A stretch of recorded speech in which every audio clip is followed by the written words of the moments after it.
world government. It was an enforcement mechanism. And there was a financial mechanism, which was a way of making sure that they could tax all the nations of the world. There is the actual quotation containing the word government. It's not the only one, but it's an example of the fact that they were indeed trying to set up a world government. So we're not talking of conspiracy theory. And the first time I announced this, which was at the Petroleum Club of Calgary in early October of last year, a journalist from the National Post came bounding up and he said, "Oh, conspiracy theory, we've heard it all before. What do you say to that then?" Why do they all go, So I said, "I've got 3 words for you." He said, "What's that?" I said, "Read the treaty." And under my breath I said, "If you can read." Anyway, so he said, "All right, I want a copy." So I sent him one. An hour later, he telephoned. He said, "Why didn't you tell me?" I said, "Well, I rather thought I had." And he said, "But it's 10 times worse than anything you said." And so he said, "I'm putting this on the front page of the National Post," which he then did a few days later, having checked very carefully to make sure I hadn't made the whole thing up. He checked the treaty. There was somebody doing what scientists don't seem to do these days. He checked and checked and checked again. When he found it was right, he published it on the front page with a turn to a full inside page describing what was in that treaty. It was a really good job. And 1 week later, though he didn't know I knew it was going to happen, he went to work for the Prime Minister of Canada. And that's one of the reasons why the Copenhagen Treaty never even made it to the final draft before Copenhagen happened.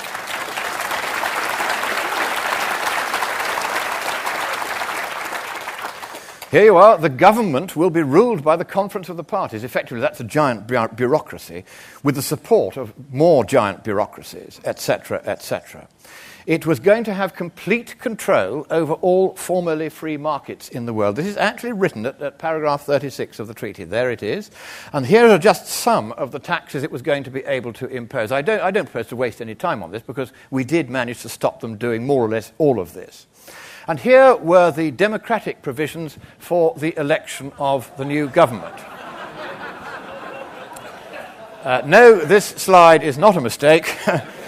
The words election, ballot, democracy, vote, count, they did not appear anywhere, not even once, in the entire 186-page treaty draft. And that, for me, was really the final proof that what we were not dealing with here was an attempt to deal with the climate problem. Because, look, it's really as simple as this. If you were wanting to actually persuade your fellow men in this room and more widely to take away much of their lifestyle, to turn off their electricity for 12 hours a day, to use their cars only 1 day a month, if you wanted them to make the kind of sacrifices that the climate extremists want us to make, you are going to have to carry the people with you. You can't order them to shut down their lifestyles wholesale. They won't accept it.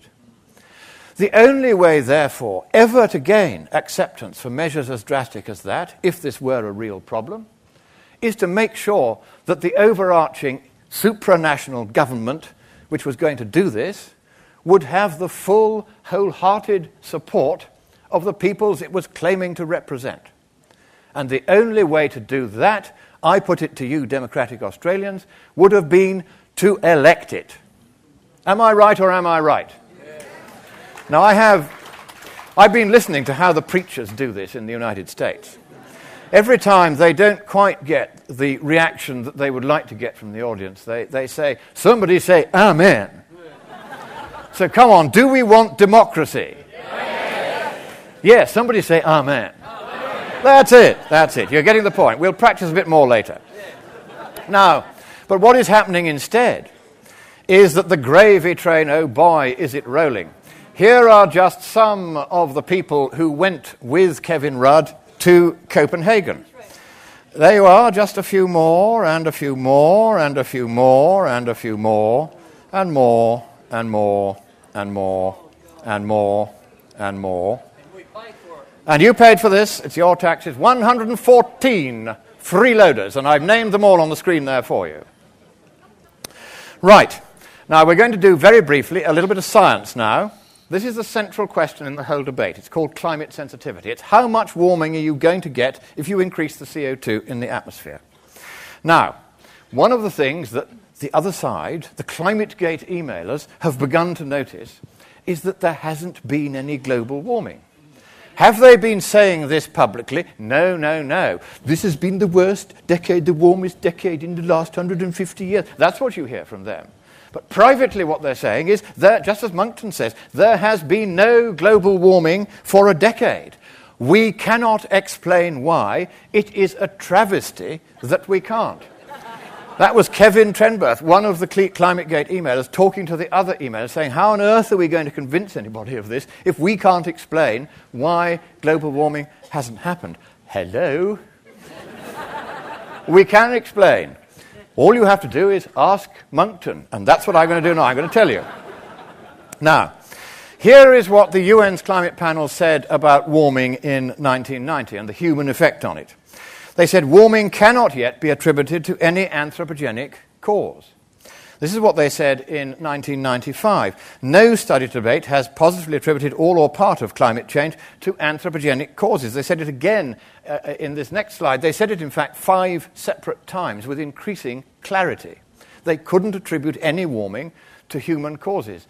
Now, this would have been disastrous for the UN's bureaucracy. They were going on gravy train meetings all over the world to places like Australia to talk about the climate. I better not mention that. And so they wanted to go on doing that.